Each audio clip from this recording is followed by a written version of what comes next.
बिस्मिल्लाहिर्रहमानिर्रहीम, अस्सलाम वालेकुम। उम्मीद है आप सब लोग खैरियत से होंगे। आज हम बात करने जा रहे हैं डायबिटिक न्यूरोपैथी के बारे में। न्यूरोपैथी बेसिकली एक ऐसी बीमारी है जिसके अंदर आपकी नर्व्स जो हैं, जो कि दिमाग से पैगाम इंसानी जिस्म के किसी भी हिस्से तक लेके जाती हैं और फिर वहाँ से वापस दिमाग तक लेके जाती हैं, वो अपना काम सही तरह से नहीं कर पाती।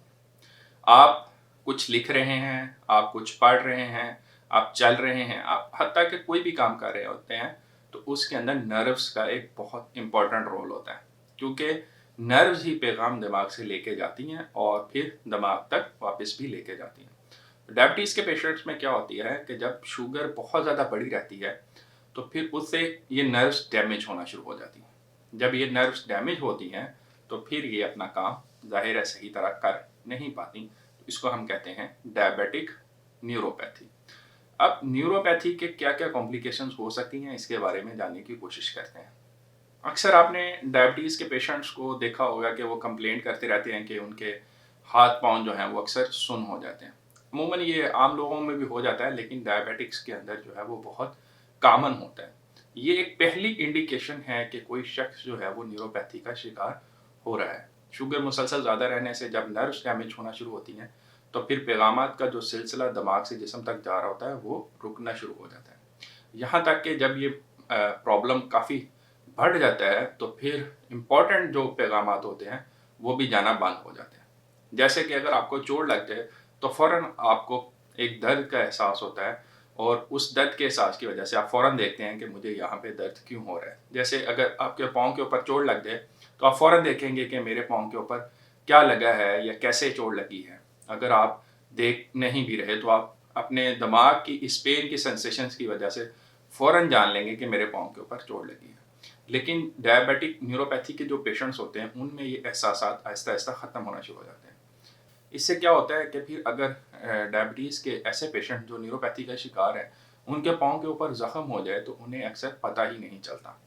अक्सर कई हफ्तों के बाद, कई महीनों के बाद पता चलता है कि वो छोटा-सा जो ज़ख्म पाँव के नीचे बना था, वो इतना बढ़ गया है कि अब वो एक खतरनाक हद तक बड़ा हो गया है। इससे क्या होगा कि फिर अक्सर आपने देखा होगा कि शुगर के जो मरीज़ होते हैं, उनको फिर उनके पाँव जो होते हैं और अक्सर टाँगें जो हैं खुदा न ख़ास्ता काटी भी पड़ जाती हैं। आगाज़ कहाँ से हुआ? एक छोटे से ज़ख्म से, लेकिन उनको सेंसेशन किस वजह से नहीं हो रही थी?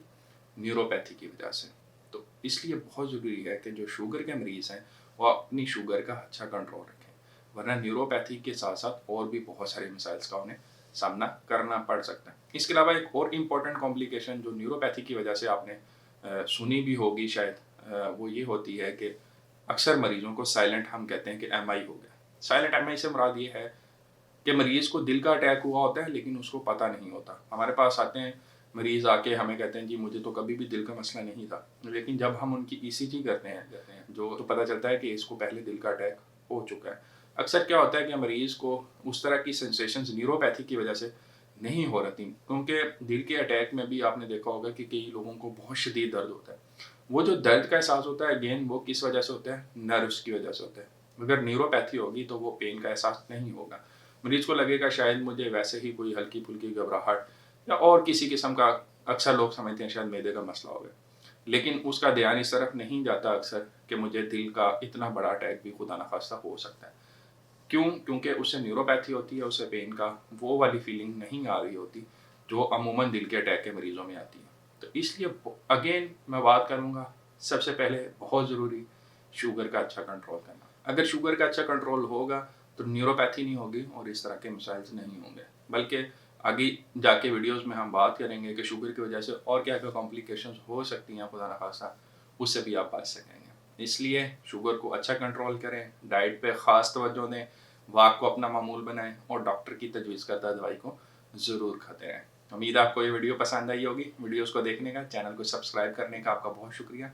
अल्लाह आपको, आपके घर वालों को और तमाम अहल-व-इयाल को अपने हिफ्ज़-ओ-मान में रखे। अल्लाह हाफ़िज़।